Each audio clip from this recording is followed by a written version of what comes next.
Hey guys, Poro here with another recap, this time for Day 6 of MSI 2025. We have a doubleheader today, starting with BLG vs MKOI, followed by CFO vs T1. I predicted a 3-1 for BLG and a 3-0 for T1. I think MKOI's stock goes down the more G2 struggles, so I'm not sure if they have what it takes to beat BLG. I also think many people are overestimating CFO from their strong first stand showing, as I was not super impressed with them domestically. Game 1 of the BLG MKOI series was pretty uninspiring from MKOI overall. Jojo lost his entire health bar level 1, which gave Knight permanent super early prio, and BLG just took it and ran with it.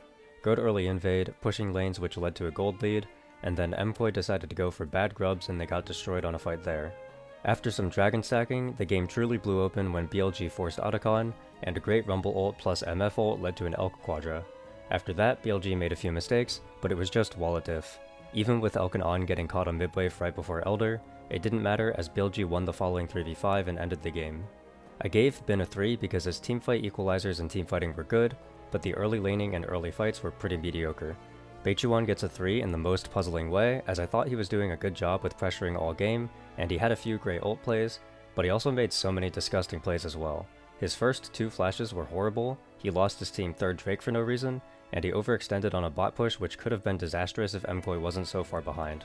Knight gets a 4 because he had huge pressure from minute 1 to the game end, and overall was the catalyst which allowed BLG to be so far ahead.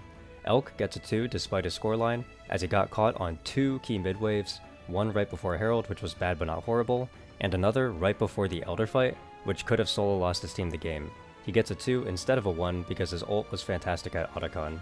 On's early game was great and deserving of a 4, but his late game engages left much to be desired, and he made a few terrible plays like a bad engage before Baron spawned, which led to a good turn from MKOI. For MKOI, Merwin played fine so he gets a 3, but Jojo gets a 2 for making the game extremely hard to play for his team from level 1. The way he played the first couple of waves was a disaster, even if his super late game fights weren't awful. I moved Elyoya down to a 2 for the ill-advised grub start and overall being unable to outpace Beichuan at all or make any proactive plays, and I gave Supa a 2 for bad positioning early, which led to him getting caught out from Pantheon ults twice. Alvaro was the one bright spot for MKOI this game as he was attempting to make magic happen and just couldn't do it. Great early game with a solid rotation top to get a kill, probably should have gotten a kill bot before Herald but Jojo failed the CC layering, had a great turn before Baron spawned to punish On, played every single teamfight basically as best he could by cancelling key ults and attempting to build space and engage well as much as possible, and of course, made the key Elder pick with a flash combo on Elk which could have won it all. Game 2 started out fine for BLG as Supa and Merwin were both getting gapped in lane. However, BLG completely faltered after MKOI went for a lane swap. Bin was genuinely griefing the entire game, he went for 2 separate 1v2s and just died, he died to like 3 other ganks, and overall through the entire game. Knight also fell behind because he failed a flash on an Azir ult which got Jojo snowballing. Elyoya and Alvaro were moving around the map great to get advantages. It was scary for a bit as BLG had better hands at the second dragon fight, and On was finding good engage angles in every fight, but overall MKOI were able to find the necessary picks to grab most of the objectives and eventually the Baron. The Baron play was super positive after Beichuan went for a desperate tower dive, and the game was basically over from there. A great counterpunch from MKOI. Game 3 was almost entirely just a classic Caitlyn game. Supa got his flash blown from a level 1 invade, which gave BLG bot duo free reign to take over in lane. On flashed over the turret at level 2 for first blood, and after that it was a great series of lane rotations from On and Bin to always be first around the map and collect everything while getting Caitlyn more fed. For the next 20 minutes the game was like this. Beichuan was hitting a lot of good Q flashes, On was getting more engages, and members of MKOI were making mistakes by greeting. MKOI did have signs of life though, as Beichuan had a pretty bad misstep mid once, Elyoya found one good counter gank, and the big one which was Alvaro getting an amazing hook on Elk mid lane, and another hook to blow Knight's flash which allowed MKOI to get a Baron. Even in the hard losses, Alvaro's engages still look great. However, Beichuan had an amazing Q flash mid right before the dragon fight, which got BLG Inferno Soul, which basically sealed the game. In true Beichuan fashion, he then immediately entered the next fight and somehow let it go 2 for 2, but it didn't matter. With Infernal Soul, Baron, and Elder, BLG just walked it in and took the win. I docked Merwin for making mistakes on the map and Supa for losing his flash level 1 which blew the game open, but I decided not to dock Jojo because he had a good early lane, and realistically the 2 times he died were insane angles from BLG that most people would not see. Elyoya stays at a 3 for his good counter gank early and decent teamfighting, and Alvaro stays at a 3 for making a lot of great mid-game plays even after falling behind and getting caught a few times. Despite Elk's Caitlyn getting a big lead, I kept him at a 3 because this is how Caitlyn is supposed to be, and it should be the expectation that she leaves lane with a lead. Elk also did get picked off mid lane, which led to MKOI getting the Baron, so I docked him for that. This series has been fun. It feels like BLG have better ideas and better hands, but Alvaro keeps on making great plays to keep the games interesting. Anyone could take Game 4, I think. Game 4 was an insanely tense banger. With Kalista Renata versus Ashe Nico, the pressure is on MKOI to make sure they don't fall super far behind in the losing 2v2. Elyoya and Beichuan traded gank spot to get advantages where possible, but Elyoya ended up winning out and got the bot lane to the point where they could stabilize and eventually get a bot lane 2v2 double kill to blow the game open. Elyoya also had other good plays like getting a dragon by forcing Syntro Flash mid. BLG stuck around though with a good bot dive from Beichuan on the rise, and then purely winning out a messy scrap topside a few minutes later. Then, Jojo got hit by an Ashe ult mid and died, but Beichuan immediately threw the advantage back by dying in enemy bot side jungle, which got MKOI Otacon. The game was again at a standstill until Ashe landed another arrow in front of the Baron at 29 minutes, but this time the arrow was bad, as MKOI were able to weather the storm, and Merwin had an amazing teamfight to get MKOI Baron. The game then stalled out for another 7 minutes of posturing, where Jojo saw a good angle to rise ult everyone to the Mountain Soul when BLG stepped too far topside, which forced a soul for Baron trade. The game felt like it was night against the world at this point, with the momentum in MKOI's favor as soon as the Baron wore out, but with 1 minute left on the buff, Elk hit another Ashe ult on Merwin, and despite using every single ultimate, they couldn't save him, and BLG walked it in 5v4 against the no ult MKOI and stole the win. I gave Beichuan a 2 because it felt like he got picked out multiple times, and for every good play he also had an attempted ult on a phase rush rise that failed. He did this multiple times, genuinely embarrassing. I gave Elyoya, Supa, and Alvaro 4s for having overall great games, and realistically the game was in their favor up until the singular Ashe arrow pick on Merwin at the very end. Merwin also got picked bot side on their Baron push, which halted their momentum as well, so I docked Merwin to a 2, even though he hard carried the Baron fight. Jojo got caught out a few times as well, but I bumped him up to a 3 for his rise ult to secure Mountain Soul. With the series over, there's a lot of takeaways here. For one, Alvaro is definitely a top tier support at this tournament. Despite having bad lane matchups a lot of the time, almost every single good play or lead MKOI had was because of his amazing angle for engages and teamfights. I'm very impressed by him. I also thought everyone on MKOI played roughly to their ceiling, definitely not a bad showing from them overall. For BLG, they definitely have higher ceilings overall, and it showed in their laners individually gapping a lot of the time during lull states in the games, and it felt like BLG had better hands throughout the course of the series. However, BLG still made plenty of mistakes, and MKOI did a good job of punishing many of them. I really am not confident for BLG against the other Eastern teams right now, whereas MKOI have made me want to think they are for sure the favorites against CFO, assuming CFO loses. With MKOI vs BLG done, we head into the CFO vs T1 series. Game 1 was a sweet back and forth. CFO came out swinging with some good early plays from Junjia to get a lead, and a great contest from Driver on the first Drake to win another skirmish after. T1 fought back a bit, but CFO had a lead heading into the third dragon, where Driver found a good angle to punish Owner for overstepping. Unfortunately, CFO didn't snap hard enough on him, and Doran and Keria found a successful flank to get a lead from that.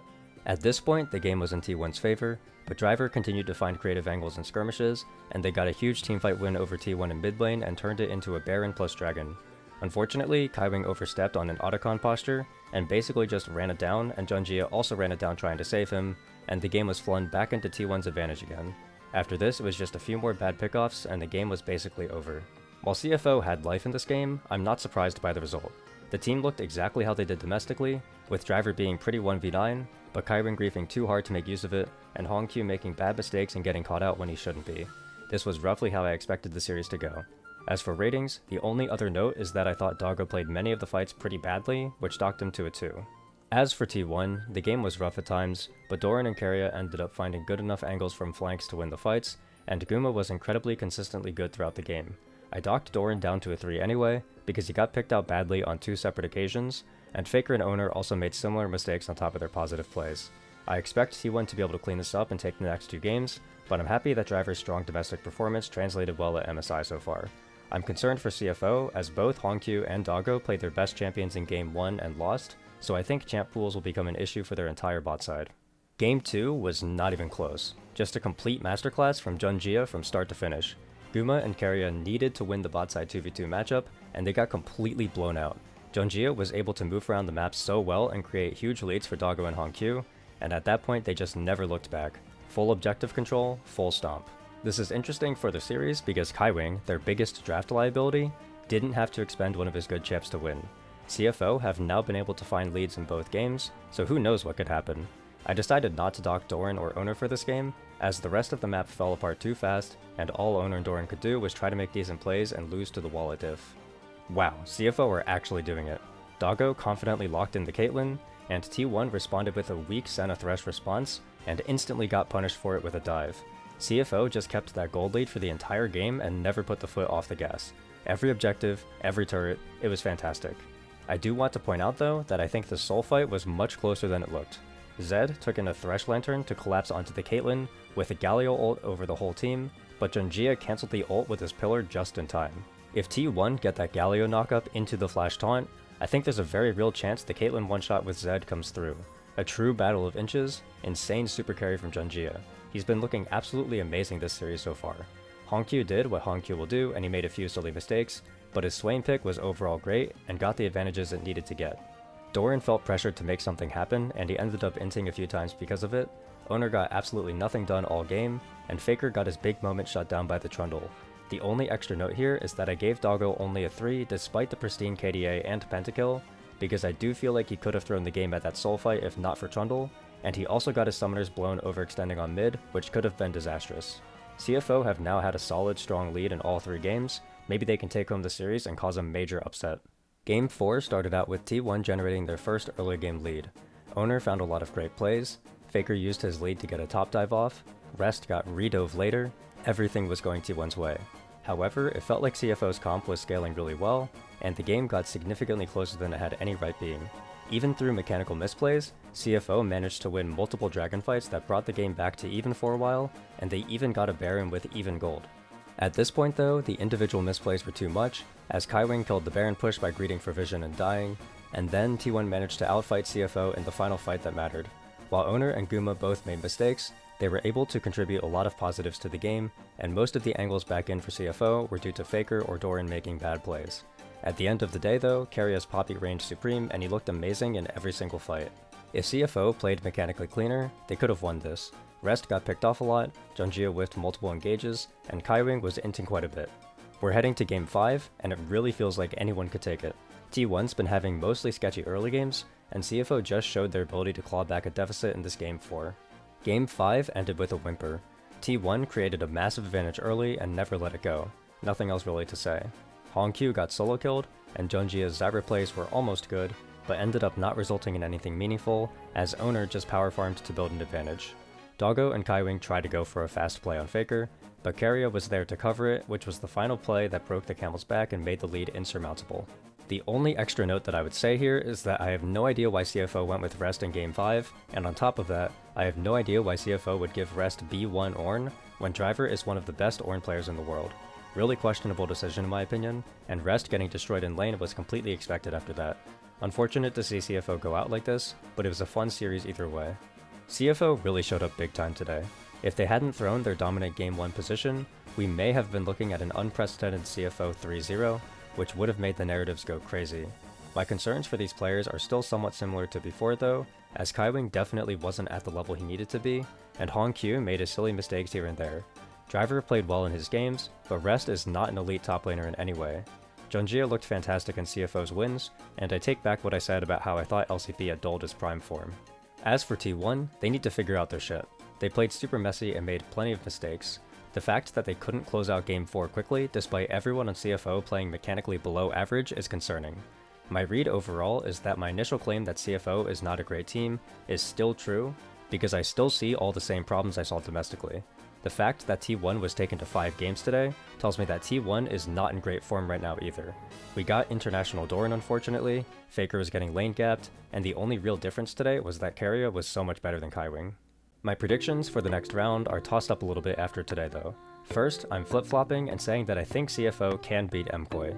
It felt to me like CFO was the type of team who are willing to create plays around the map to generate advantages through being proactive, whereas MKOI today still felt like they were mostly just punishing BLG's mistakes the same way they punished G2's mistakes.